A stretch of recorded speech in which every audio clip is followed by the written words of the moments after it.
The Second Battle of Kernstown was fought on July 24, 1864, at Kernstown, Virginia, outside Winchester, Virginia, as part of the Valley Campaigns of 1864 in the American Civil War. The Confederate Army of the Valley under Lt.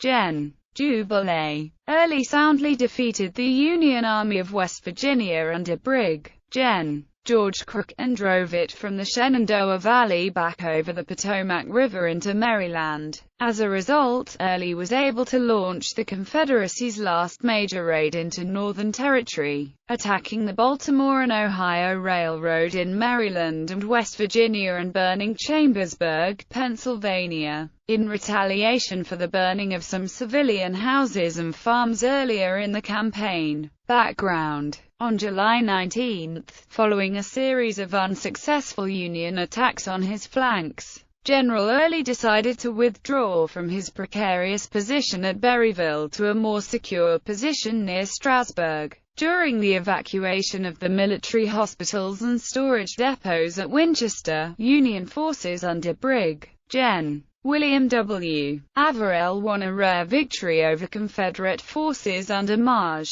Gen. Stephen D. Ramseur at the Battle of Rutherford's Farm. The poor Confederate performance at the battle, as well as a series of small cavalry engagements south of Winchester the following day, led Union commanders George Crook and Horatio G. Wright to conclude the Confederates were merely fighting a rearguard action and that Early was leaving the Valley and heading for Richmond to reinforce the Army of Northern Virginia. With the threat to Washington, D.C., seemingly over, Wright withdrew the 6th Corps and 19th Corps from the Valley to return to the aid of Ulysses S. Grant's siege of Petersburg, Virginia, on July 20, leaving only the 3-division-strong Army of West Virginia in the Valley. The following 2 days were relatively quiet, with both armies resting in the camps some 15 miles from each other. On July 23, Confederate cavalry attacked the Union advanced picket line at Kernstown, leading to a sharp cavalry skirmish. From prisoners caught in the skirmish, Early learned of Wright's departure. In order to continue to be of service to Lee in the Valley, Early realized he had to attack the diminished force in front of him to ensure that Grant's force at Petersburg would not be reinforced. Battle. On the morning of July 24, Early marched his army north against Crook.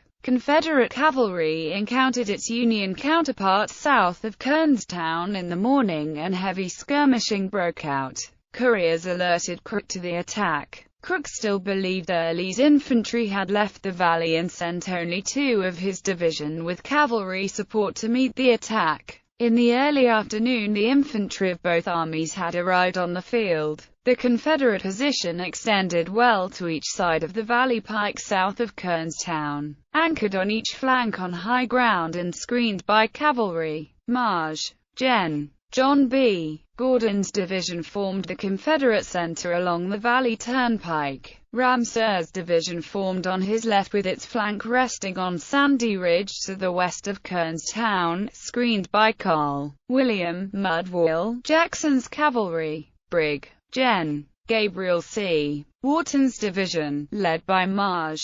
Gen. John C. Breckinridge, formed the Confederate right, with its flanks screened by Brig. Gen. John C. Vaughan's cavalry. Early initially concealed his infantry in a woods, sending out his cavalry and skirmish line of sharpshooters to draw the Federals into battle, thus playing into Crook's misconception that the Confederate infantry had left the Valley. The Union infantry position remained clustered around the Valley Pike in Kernstown, anchored by Carl James A. Mulligan's division on Pritchard's Hill, one of the keys to the Union success at the First Battle of Kernstown in 1862. To his right, Carl Joseph Thoburn's division formed on Sandy Ridge. To his left, future President Rutherford B. Hayes's brigade formed east of the Valley Turnpike. Crook dispatched cavalry under Averell to ride around the Confederate right flank and get in its rear. As the two armies' skirmishers encountered one another, the battle got underway. It soon became apparent to the Federal divisional commanders that they were facing a superior Confederate force which they were hesitant to attack, and relayed the information to Crook.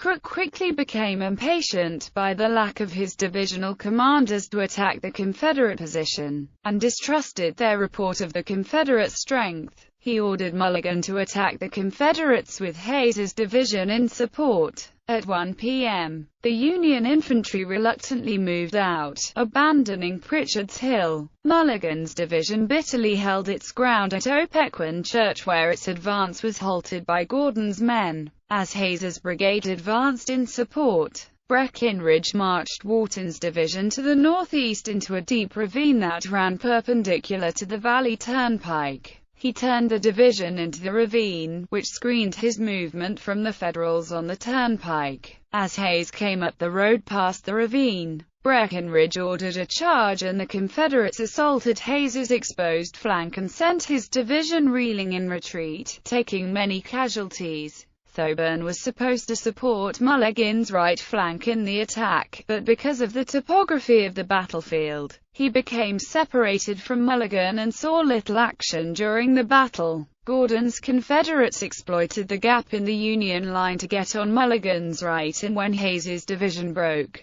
Mulligan found himself caught between two Confederate divisions. Mulligan immediately ordered a withdrawal, and was mortally wounded as he tried to rally his troops and prevent a full rout during the retreat. The Confederate infantry pressed the fleeing Federals all the way back through Winchester, and the cavalry kept to their heels well into West Virginia. Averell's cavalry had attempted to flank the Confederates as ordered, but ran headlong into Vaughan's cavalry on the front Royal Pike. The shock of the unexpected Confederate cavalry attack sent the Federal cavalry racing towards Martinsburg. When the fleeing cavalry encountered the retreating wagon and artillery trains north of Winchester, it incited a panic among the Federal teamsters, causing many to abandon their charges as they got caught up in retreat. Many of the wagons had to be burned to prevent them from falling into Confederate hands. As night fell, the Confederate cavalry swept the countryside looking for Federals who had become lost from their units in retreat. Most of the Federals spent the night out in the rain, scattered across countryside, trying to evade capture. Aftermath. The victory marked the high water point for the Confederacy in the Valley in 1864. Crook's broken army retreated to the Potomac River and crossed near Williamsport, Maryland, on July 26. With the Shenandoah Valley clear of Union forces, Early launched a raid into Northern Territory, the last made by a substantial Confederate force during the war, burning Chambersburg, Pennsylvania as retribution for David Hunter's burning of civilian houses and farms earlier in the campaign.